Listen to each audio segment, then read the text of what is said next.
Another noon Eastern time, 11 a.m. Central time kickoff for Oklahoma. This time it's a big noon kickoff on Fox. The nation will be watching as Oklahoma takes on one of its longtime rivals to end this season. Of course, they take on Kansas. We got John Hoover here from All Sooners Nation on SI. We appreciate John stopping by. John, thank you so much for being here. Absolutely. As always, Mark, thank you for having me. Appreciate it. So the UCF game, a little bit more snug than many anticipated. 18-point favorite takes it down to a 2-point conversion.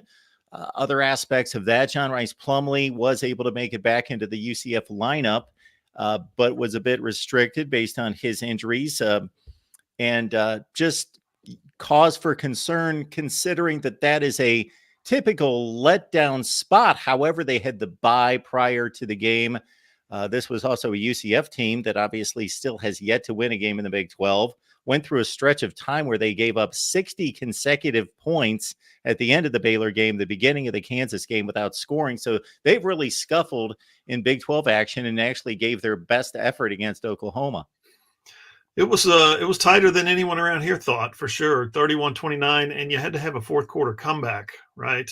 You had to have 2 touchdowns in the fourth quarter, not just to get the lead, but to create a little separation that you ended up needing at the end of the game because under duress, UCF goes down and scores a touchdown. The only thing that provided the win, locked up the win for Oklahoma, was a great tackle by a junior college transfer on the 2-point conversion. So they were able to keep them off the scoreboard with that 2-point conversion. So I think there's some concern again before the Texas game, before they reached 6-0, before they beat Texas. Oklahoma was kind of beating the tar out of people, running up the score on some bad teams. But they ended up beating Texas, and I think a lot of the fan base said, "Okay, now our team's back from last year. Now our team's back from 6-7." But last week, after a bye week, like you said, the fact that the game was so close, the fact that they had to come back, the fact that UCF had a lead in the fourth quarter, made the fan base, I think, take a step back and say, "Wait a minute, was that just a rivalry thing when our team beat Texas, or are they really that good, or are they really this bad that they have to, winless, like you said, UCF, to have to hold on at the end?" I think there's some question marks now, and I think the concern has kind of returned. The simple fact that they had that open date, they had that bye week, they didn't put it to good use. Yeah, so now they take on a Kansas team on the road that's going to be super hyped for this game. They still have an opportunity to get back into the Big 12 race with an upset win, and they have provided some scares. We know that they are well coached with Lance Leipold. He's done an outstanding job there. Do we know who's going to be in play at quarterback? Because it's been Jason Bean because of the injury to Jalen Daniels, but this has been kind of a week-to-week thing. Yeah, Jason Bean, it's been reported yesterday. Several outlets nationally reported it. I think the Kansas City Star reported it as well, that Jason Bean is the man. And he's played now. This will be his third time to face Oklahoma. I think that's right. If not, for sure his second. Just for the simple fact that he's a backup quarterback. He's one of the better backup quarterbacks in the country. He's not a typical backup. He would start for a lot of teams. He would start for Kansas if Jalen Daniels wasn't so darn good. But Jalen's been nursing that back injury. And, there's a lot of rumors and reports about he's trying to redshirt so he can leave, so he can transfer, so he can go here, go there, and make another decision. We have no way of knowing any of that until late December, early January, right? So we'll figure that stuff out later. As of right now, he's got an injured back. Bean is a very skilled guy. Bean can actually absolutely spin the football. I don't know how accurate he is on a down in basis, but he's got a nice, powerful arm, throws a tight spiral, knows the offense, obviously, since he's been the starter now for several games. And he was a track guy in high school. I think, if not hurdles, I think he was a sprinter. I think he ran something like 11.6 or 11.4, 11.3, something like that in high school. Just an absolute true dual threat. I mean, if you miss a tackle on him, or if you miss a run fit on the edge, he could take it 60 to the house. Yeah, we saw him against Texas. We've seen him, like you mentioned. He's been a starting quarterback there at KU before the arrival of Jalen Daniels. and hit a 60-yard bomb against Texas to keep Kansas in the game, even though they were being dominated along the line of scrimmage. It was 20-14 about midway through the third quarter, so they were finding ways in Austin to stay in that game. Is there anything specific to the UCF game, getting back to that close call, that is of, you talked about the general concerns, but specific units, specific areas that are more of concern? So the Oklahoma defense started the game by forcing 4 straight 3-and-outs. UCF's first 12 plays produced a total of 3 offensive yards. You think you're on your way when that happens, right? And I think something clicked, something happened. Maybe they got a little full of themselves at some point. Maybe they didn't trust their scheme, their game plan. I don't know. But if you talk to the players last week, how did UCF come back? We talked to the players on Monday and Tuesday this week. How did UCF come back? Why did they make it a game? Why was last week such a trial for you guys? And they talked about, Gus Malzahn's offensive trickery, deception, leading the nation in deceptive plays. There's an analytics out there that tracks deceptive plays. I love that. That's so cool. So UCF leads the nation. Kansas apparently ranks second in that category, in that analytics category, which is amazing that Oklahoma's playing both of them back to back. And so guys talked on Monday and Tuesday, players and coaches for that matter, talked Monday and Tuesday about having bad eyes, letting their eyes read something that wasn't there, or be tricked, or not read their keys that they were supposed to, or try to lay a big hit on somebody instead of playing fundamental. And they just lost themselves. They just lost what they've been about the first 5 or 6 games. So the fact that you turn around and play a similar offense the following week, I think it kind of plays in Oklahoma's favor a little bit. Kansas does a lot of the same actions, a lot of the same concepts that UCF does. So Oklahoma defenders at least are pretty confident that last week kind of warmed them up for KU. Now offense, Mark, I don't know what happened to the offense. Dylan Gabriel had his worst game of the year, not like ever, but certainly of the year. They're missing their starting running back, Tawee Walker, who's actually a walk-on but won the job. He was suspended, in-house suspension, so they were missing him. They had 2 first-time starters at guard, one on the left, one on the right. So there's a couple of things behind it that you say, okay, that kind of makes sense. That kind of makes sense. But the way they struggled against UCF does not make sense. If I recall, right out of the gate, they tried to get Gavin Sawchuk involved. They had him line up in the Wildcat. He had a few mishandlings of the football there right out of the gate, twice in the first series. His first career start. Yeah, there you go. And it was somewhat a quarterback. All Sooners on Fan Nation is the place to find John. And John, I see that you dropped a audio podcast or a video podcast right here on YouTube just a couple hours ago. Tell us about what you've got available on your channel. Yeah, the channel is John Hoover Media. So when I left newspapers, I started this YouTube channel, and it has evolved over the years. And since 2016, it has evolved a lot. But there's a lot of player interviews on there. There's a lot of coach interviews. If you ever need anything from Oklahoma, sound or audio, video, that's all up there. But today's package is, we had our full podcast on Wednesday, and then on Friday we post kind of a little preview. Here's what you can look for in the game. Here are some important questions that need to be answered. Here are some topics. And this week's, of course, was about the Kansas game. Another way, John, that UCF might be a good primer for Kansas is, yes, they both run the deceptive plays, which I knew, but I didn't know that stat. So it falls right in line with that, because Gus Malzahn has been a trickster for a long time. Yeah. Kansas runs a very innovative offense, but they also love to run power. And RJ Harvey beat up on Oklahoma on several runs. And maybe that was another, I guess, byproduct of maybe not being laser focused, that a team comes at you that you don't expect to be physical, but there's a particular player on that team, Harvey in this case, that was a physical back that has to maybe get between your ears when you get beat up a little bit on the defensive side and get dragged around the field a little bit.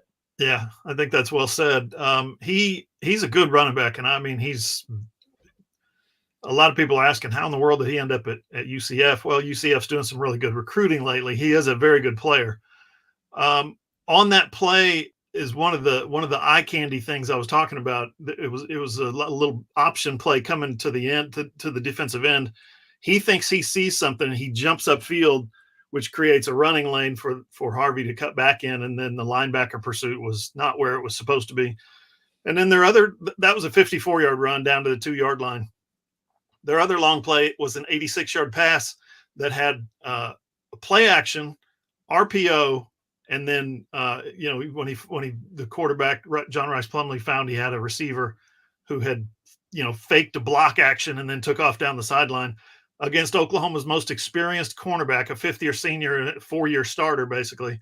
A guy that you would expect is not going to fall for that trickery. He fell for that trickery and it ended up an 86-yard touchdown. So those are the kind of things where guys are looking at the wrong thing or think they're seeing something that's not there. I remember that play. I don't remember who was over there for OU, so I'm assuming that was Woody Washington. Yep, Woody Washington. All right. We got John Hoover here. Again, you can catch him on his channel, John E. Hoover Media, correct? I think it's John Hoover Media. John Hoover Media. John Hoover Media right here on YouTube. He's got great stuff. He just uploaded a podcast just a few hours ago. There you see it, All Sooners on Fan Nation. Anything, John, on the recruiting front that we need to hit on? Oh man, I turned my recruiting over to my recruiting expert, Randall Sweet. So I would recommend you give Randall a follow on Twitter at RandallSweet5. I'm not like well versed. I know that they've gotten the kid from NFL Academy, Daniel Akinkunmi was his name. He's English. He's from Great Britain. He lives in the UK and he trains with the NFL Academy. And he got a scholarship offer. He's gotten lots of scholarship offers, but he got one from OU and accepted it. So pretty cool. He's a 2024 offensive lineman. And then they're playing at Kansas, which is 2 hours away from their most recent commit, Michael Boganowski, defensive back, kind of a linebacker, safety hybrid guy. He's got a home playoff game tonight at Junction City, which is right down, I hope I'm saying this right, I-70. Couple of hours away from Lawrence. So I would expect he might be in the stands tomorrow. There's also some kids. Here's the interesting thing. They've got a commitment from one. They're pursuing another, and they're hoping that the big one, the 5-star defensive lineman, Williams Nwaneri, flips from Missouri to Oklahoma. They're trying to get him to flip. All three of those guys are teammates at Lee Summit North High School in Kansas City, Missouri, basically. So right down the road, they're trying to get guys to come to the KU game and watch them beat Kansas. John, you somewhat alluded to this a minute ago, and being All Sooners on Fan Nation, you are on top of not just the day-to-day, but the connection with the fans, that there is a portion of the fan base, and even though Oklahoma is one of those programs where it's about championships and it's about getting to the CFP every year, because of what happened last year and this anticipation for 2024, that win over Texas shook a lot of Sooner fans up in a good way to say, be in the moment. We could do something special this year. We don't have to wait till 2024. You don't have to look ahead. Let's do something special this year. And this team's capable and has the opportunity. We'll see about the capable portion of that a little bit later and more confirmation there, but has the opportunity. Yeah, I think they do. I think the path before them is clear. I think we all agree that the Big 12 is not a real impressive powered conference right now. There's not a bunch of ninjas or assassins in the Big 12 conference that are waiting to take you down. There are some sneaky teams though. When you look at the schedule that's ahead, you've got Oklahoma State that's won a bunch, 4 of the last 5, 3 in a row. I can't remember what their schedule is. West Virginia's turned things obviously around from last year, suffered a recent setback, but we don't know what BYU is, I think, at this stage of the season yet. They're a little bit hot, a little bit cold, but that's in November, and it's going to be it's on the road in Provo, so that's going to be a tough one. And then they finish on Black Friday in Norman against TCU, which you play on a Friday night against the defending national runner-up, even though they're rebuilding clearly this year. I think this schedule looks a little more challenging than it did a couple of weeks ago. Yeah, it's a series of games that Oklahoma should win. If you just look at every single game, Yeah. they should win. They've got probably an 80% chance roughly in all of them, but if you add them all together, it's tough to run the table. Absolutely. John, we know you got other things going on that you need to get to. Appreciate you being here. You got it, Mark. Appreciate you, man. It's John Hoover, All Sooners on Fan Nation. Enjoy the game, John. Thanks. All right. Appreciate everybody being here at the Voice of College Football. Wanted to get this interview with John in before the Kansas game. Of course, it's 11 a.m. Central Time, noon Eastern, and Fox has chosen it as the game to feature on its big noon kickoff, which is its highlight game of the week. So much attention given to Oklahoma and Kansas and a possible trip-up spot for the Sooners, of course. You can talk Sooners all the time with us on the Discord, 24/7, 365. Go to patreon.com/Mark Rogers TV, or you can be a YouTube channel member on the main channel, the national channel. Just look up the Voice of College Football if you're unfamiliar. So you're watching right now on the Oklahoma channel with SG1 Sports or on the Big 12 channel. So we would like for you to get into the habit of watching us on the Big 12 channel, soon to be moving to the SEC channel, of course, with the Oklahoma situation being what it is. We will move the Oklahoma show to the SEC channel once the season is concluded. But for right now, we're on the Big 12 channel at the Voice of College Football. So you can find that link. We will leave the link, if I can get this other laptop set up. And in the meantime, you can ask a question, leave a comment. We'll go through those. Yes, we understand it is Jason Bean. I don't know if maybe that came out of my mouth wrong, but I've been watching Jason Bean for a long time at Kansas. He's a extremely experienced quarterback, so we're aware of one Jason Bean at Kansas and the threat that he provides. Not Jalen Daniels, but still a capable quarterback. And of course, it was 2 years ago against Kansas that there was that situation with a fumble late that could have made things a little bit more dire than they should have been with a few minutes left in the game and turned a rout into a close one. But again, please join us on the Big 12 channel. I'm dropping the link in the chat right now. And then again, as the season concludes, we will be moving this show to the SEC channel as well. So why not pop them both in there? There you go. There's the Big 12 channel at the Voice of College Football, covering all of the Big 12, including Oklahoma and including Texas, and then the SEC channel as well. We've got previews this week and conversations on Florida, Tennessee, Kentucky, Georgia. And that's even with Alabama and LSU taking the week off. So check out our SEC channel as well. The links are in the chat, so please check those out. Appreciate you being here. If you're just joining us, just had a 15-minute conversation with John Hoover of All Sooners on Fan Nation SI. Check it out. All you have to do is rewind and watch that conversation. Anything here? Good stuff. Appreciate you being here at the Voice of College Football. We will see you next time. We'll do an instant analysis of Oklahoma and Kansas after the game. And so you can join us for that. We typically have post-game live. That is a bit up in the air this week, but we will at least deliver an instant analysis of Oklahoma and Kansas following the game. Enjoy the game. Sooners and Jayhawks coming up on Saturday. See you next week.